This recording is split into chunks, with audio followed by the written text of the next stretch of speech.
Bienvenidos al podcast del Club del Inversor, el podcast donde hablamos de negocios, finanzas, emprendimientos y aprendemos juntos a recorrer el camino de la inversión. Bienvenidos a un nuevo episodio del podcast del Club del Inversor y temporada 2022. Hoy viernes 11 de noviembre, episodio número 129, que como todo episodio terminado en 9, es un episodio donde respondemos sus dudas. Sus preguntas que nos hacen a través de nuestras redes, sobre todo los días jueves, que hacemos el famoso jueves de preguntas en nuestro Instagram, que nos pueden seguir como @Club del Inversor UI. Pero antes, y como siempre, clubdelinversor.uy, hoy lo hago bien cortito, les voy a pedir una cosa que nunca he mencionado hasta ahora. Si nos escuchan este podcast a través de Spotify y les gusta, recuerden que pueden calificarnos con estrellita, y eso nos ayuda un montón a que llegue este podcast a muchísimas más personas. Así que solamente les pido eso por hoy. Vamos directo a las preguntas que seleccionamos, de estas preguntas que ustedes nos hacen todos los jueves a través de nuestro Instagram. Primera pregunta. Cuando sos dueño de una empresa, ¿aportás dinero para tu jubilación? Bueno, cuando sos dueño o socio de tu empresa, a diferencia de cuando trabajás para otro, los aportes los tenés que hacer tú mismo. Esto es importante que te asesores con tu contador o tu contadora de confianza, porque conozco muchos casos donde esto le ha hecho un montón de daño a las personas. ¿Por qué? Bueno, conozco casos, por ejemplo, de personas que fueron dueños de sus empresas toda la vida, luego cerraron las empresas y cuando se fueron a retirar resulta que habían aportado de tal forma que se terminaron retirando con muy poco dinero de jubilación. Entonces, importantísimo tener mucho control sobre eso. Si trabajamos por la cuenta, aportar lo suficiente como para tener un retiro digno o, en su defecto, y esto lo decimos todo el tiempo, armarte tu propia jubilación, invertir y armar el propio fondo de retiro. Bien, segunda pregunta. Debo un préstamo en unidades indexadas. Se vence en 2 años. ¿Me conviene cancelar si tengo el dinero? Esta es una pregunta muy personal y bueno, te voy a dar mi visión totalmente personal también. Para mí cancelar deudas siempre es positivo, siempre. Esto desde el punto de vista moral, digamos, ¿no? De organización de cada uno. Ahora, desde el punto de vista económico, tenés que hacerte un par de preguntas. La primera es, ¿me van a cobrar alguna multa o recargo por cancelar? Porque puede ser que sí te lo cobren. En este caso, probablemente en números no sea negocio cancelar. La otra pregunta es, ¿me dan algún beneficio por cancelar? Quizás te bajan intereses o símil. Ahí probablemente la decisión de cancelar el préstamo sea una decisión mucho más rentable. Ahora, ¿qué pasa si no te van a dar nada? Bueno, si no te van a dar nada, hablamos exclusivamente en términos económicos. Estoy hablando de plata, de dinero, de números. Si no vas a cancelar el préstamo entonces, o sea, y tenés el dinero para cancelarlo, tenés que usar el dinero para invertirlo en algo que te dé una mayor rentabilidad de lo que subiría la unidad indexada, en este caso, en 2 años. ¿Bien? Tercer pregunta. ¿Hay alguna FAP que te devuelva la plata al momento de trabajar como empleado? La respuesta es no hay ninguna FAP que te devuelva el dinero. Ese dinero es pura y exclusivamente para tu retiro y solo será liberado a la hora de retiro. La pregunta es entonces, ¿qué pasa con ese dinero de mientras? Bueno, ese dinero va a quedar estancado generando tus intereses y se te va a devolver en forma de retiro una vez que llegues a la edad y los requisitos necesarios para jubilarte. ¿Bien? Cuarta pregunta. Para un emprendimiento pequeño, ¿qué me recomendás hacer para llegar a más gente? Bueno, acá depende lo que hagas, ¿no? Depende del rubro en el que estés. Vamos a hablar, por ejemplo, primero de marketing digital, ¿no? Que hoy, las estrategias de crecer pasan mucho por el tema de redes, ¿no? Y en redes hay como 2 estrategias. Una es hacer contenido entretenido, o otro es pagar publicidad. ¿Qué significa esto? Hacer contenido es darle valor a la gente en los diferentes medios de comunicación que tenga tu emprendimiento para que las personas lleguen a tus redes interesadas en tu contenido. Y hacer contenido no es decir vendo un buzo a 500 pesos y publicarlo en una historia. Es, por ejemplo, mostrar cómo se hizo ese buzo. Desde que esquilan a la oveja hasta que se vende el buzo. Recordemos que tanto en las redes como acá, por ejemplo, en el podcast, la gente viene a entretenerse. Esto tiene que ser entretenido y llamador. Si yo en este podcast me pongo a decir todo el tiempo hacete socio del club y cada 3 frases que te digo te repito lo mismo, no es entretenido ni llamador para las personas que escuchan y para ser sincero, tampoco es entretenido para mí. En cambio, es mucho más divertido ponernos a hablar de diferentes temas que nos interesan a todos. Y eso al final del día es lo que hacemos. Ahora bien, si no tenés ni tiempo ni creatividad para hacer y atraer y hacer este tipo de contenido y atraer al público, la otra es pagar publicidad. Pero también tenés que tener en cuenta que si pagás un dineral, muchísima plata en publicidad, para que llegue todas esas personas y lleguen a tus redes, y llegan a tus redes y cuando llegan encuentran que es contenido basura, tampoco te sirve para mucho. ¿Bien? Así que no vas a terminar convirtiendo si pagás un montón de publicidad y no tenés un contenido que atraiga. Por otra parte, y ahora me salgo del marketing digital, lo que tenés que preguntarte es cuántas personas saben lo que estás haciendo con tu emprendimiento. Y acá me voy a tu red personal. Y no es poner un estado de WhatsApp esperando que nos compren el producto a nuestros amigos. Esto es tratar de generar nuevas relaciones y ampliar tu red de contactos contándole lo contento que estás con lo que haces a todo el mundo. El primer gran comunicador de tu proyecto sos tú mismo. Y si tu red de personas con las que interactúas es muy pequeña, también es muy pequeña la difusión que se le da inicialmente a tu proyecto. En cambio, para alguien que tiene una gran red de contactos y una reputación más o menos buena, el iniciar un nuevo proyecto es mucho más fácil porque, bueno, muchas personas se enteran rápidamente de su actividad. ¿Bien? Quinta pregunta, se va el tiempo. Quinta pregunta. Buenas. Me gustaría recomendación de un buen copywriter de Uruguay. Esta pregunta la hizo Carolina. Caro, además de... que me dice, en realidad, me dice, además de tu socio Rodrigo, a quien ya sigo. Caro, muy buena pregunta, gracias por tu pregunta.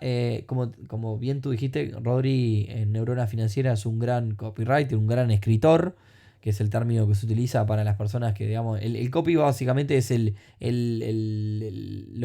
texto que acompaña cada publicación o cada actividad que uno hace, ¿bien? No conozco muchos con esa técnica, es una técnica, digamos, bastante peculiar, pero te puedo recomendar uno que también tiene un podcast y habla de marketing. Y es un gran letrista, por así decirlo. Eso sí, tengo que advertirte que tiene un estilo muy, muy peculiar. Es extremadamente grosero y quizás te puede generar, te puede ser chocante y no te puede gustar. Pero no hay que dejar de destacar que es un gran letrista. Es todo un personaje. Pero bueno, por si te da curiosidad, se llama Fórmula Groups en Instagram. Búsquenlo. Y si la gente de Fórmula Groups nos escuchan, también que nos envíen un mensaje en el momento que estaría bueno charlar con ellos. ¿Bien? Sexta pregunta.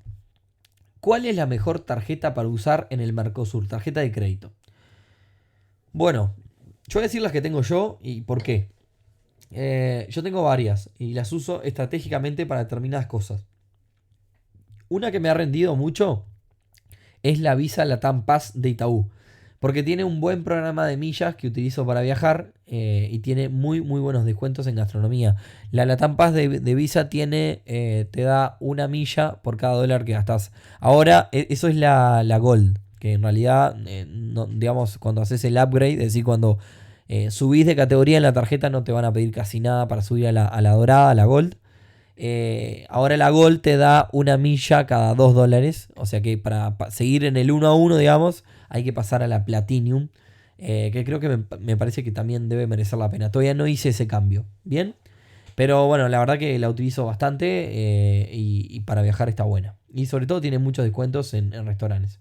Otra que me viene rindiendo mucho es la Brow Recompensa, que también tengo la dorada, la Gold. Porque me permite ahorrar mucho en combustible y en comestibles. Eso sí, tenés que estar bastante organizado porque no es todos los días. Entonces hay que llenar el tanque. Yo lleno el tanque los lunes y los viernes. Obviamente a veces lleno el viernes y no vuelvo a llenar el lunes. Pero básicamente son los días que tiene un 5% de descuento, que no es mucho, pero en el balance del mes general te puede hacer un poquito significativo si sumamos todos los meses. ¿Bien? Esta última lo que tiene es que es gratis el primer año. Cuando termine y me vayan a cobrar al año siguiente, voy a tener que hacer un balance a ver si me rindió, pero hasta ahora creo que sí, porque tiene un costo relativamente barato. Y la última que tengo es la Santander de Hipermillas, que la utilizo en el supermercado. La suelo usar bastante menos que el resto, pero muchas veces aprovecho algún descuento particular en alguna casa. No me la cobran muy cara y la tengo porque en realidad uso mucho cuentas de Santander, entonces las pago directo de mis cuentas, quizás si no trabajara con Santander capaz que no las tendría. Bien. Sí, así que bueno, el resumen es eso. No sé si hay una mejor. A mí la Visa LATAM Pass es la que me rinde más. Pero bueno, la Brow Recompensa tampoco está nada mal. La dorada. Siguiente. ¿A qué barrio? Para que vean que hay preguntas de todo tipo, ¿no? ¿A qué barrio le ves más potencial de crecimiento para comprar, reformar y vender? Bueno, acá voy a jugar con lo que tengo a mano. Que es la búsqueda de alquileres. Porque yo básicamente no me dedico a comprar, reformar y vender. Entonces no tengo idea.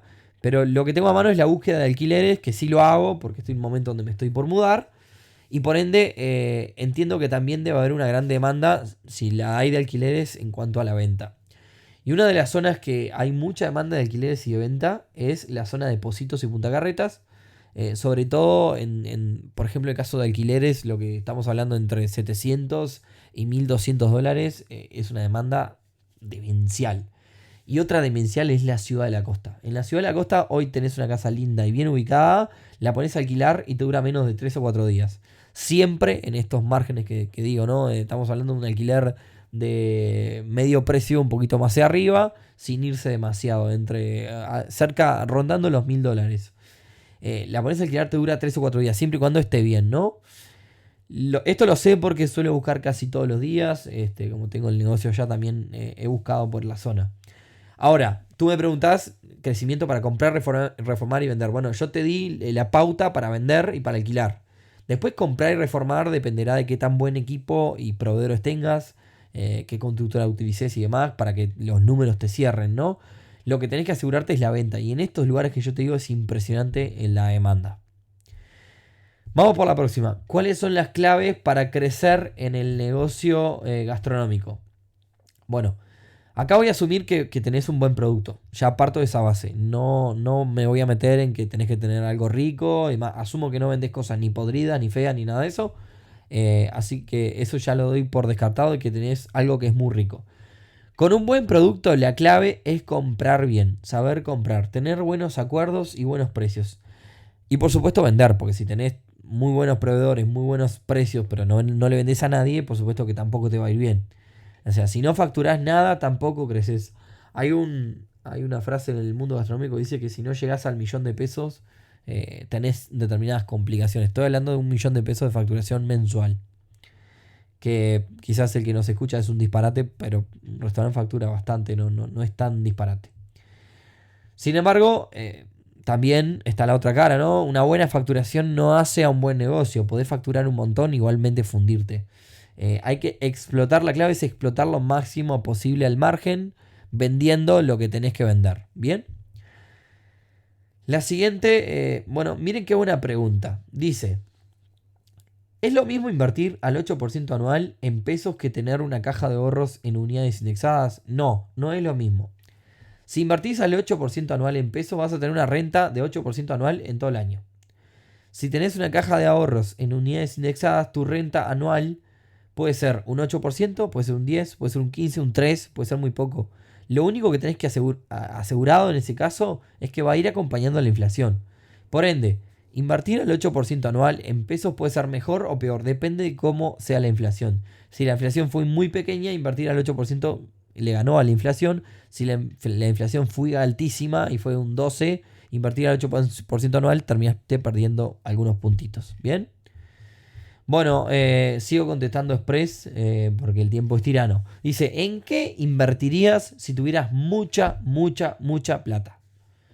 Bueno, si tuviera demasiado dinero, que no me tendría que preocupar nunca en mi vida por absolutamente nada y podría tener todo lo que quiero, sin duda que invertiría bastante en emprendimientos, en startups. En formato sí capitalista, no en formato estarle arriba al negocio, porque si tuviera demasiado dinero, quizás dedicaría un poco más tiempo a hacer cosas más ociosas, ¿no? Y el motivo que probablemente igual, como soy por mi personalidad, estaría chequeando y estaría visitando los negocios y más porque me gusta, pero sería en ese formato. Y el motivo es que invertir en emprendimientos mueve la economía del país, genera puestos de trabajo y hace realidades ideas y proyectos. Ayuda un montón. Es una gran forma de ayudar y mover, empujar la economía de tu país, invertir en las pymes. Las pymes, pequeñas y medianas empresas, son las empresas que sacan adelante el país. Así que es una gran forma.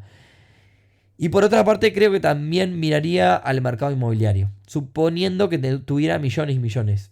Podría invertir quizás en edificios y en complejos de casas. Y el motivo en este caso sería que es un rubro donde se pueden poner varios millones. Quizás yo hago varios edificios en Punta del Este y me gasto varios millones de dólares. Acá hay que ponerse a pensar el motivo por el cual estoy diciendo esto. Hay que ponerse a pensar que si uno tiene millones y millones, vos no podés ponerte a invertir de a $50.000 porque te enloqueces. No, necesitas mover de a millones. Entonces tenés que agarrar cosas donde puedan trabajar con enormes números, ¿no? Entonces iría por esos lados. Bueno, y cierro con la última, así vamos bien de tiempo. ¿Alguna renta fija mejor que el plazo fijo? Bueno, acá para contestarte te voy a dar totalmente vuelta a la pregunta. Te voy a decir, ¿existe algo peor que el plazo fijo? La realidad es que cualquier cosa es mejor que el plazo fijo. Una letra, un bono, un índice, todo siempre manteniéndome en riesgos relativamente bajos y son rentas fijas. Así que, bueno, nada, me parece que el plazo fijo es la peor opción hoy que tenemos. Solamente es mejor que tener la plata parada sin hacer nada. Bueno, y después de meter estas 11 preguntas express, espero que les parezca interesante en medio de este formato de una tras otra. Como siempre, esperamos que les haya gustado. Y si nos quieren ayudar, como dije al principio, cuéntenle a todos sus amigos, a todos sus vecinos, familiares y más sobre este podcast para que siga llegando a cada vez más personas. Así que por hoy me despido. Nos escuchamos el próximo viernes en un nuevo episodio del podcast del Club del Inversor. Muy buen fin de semana. Chau, chau.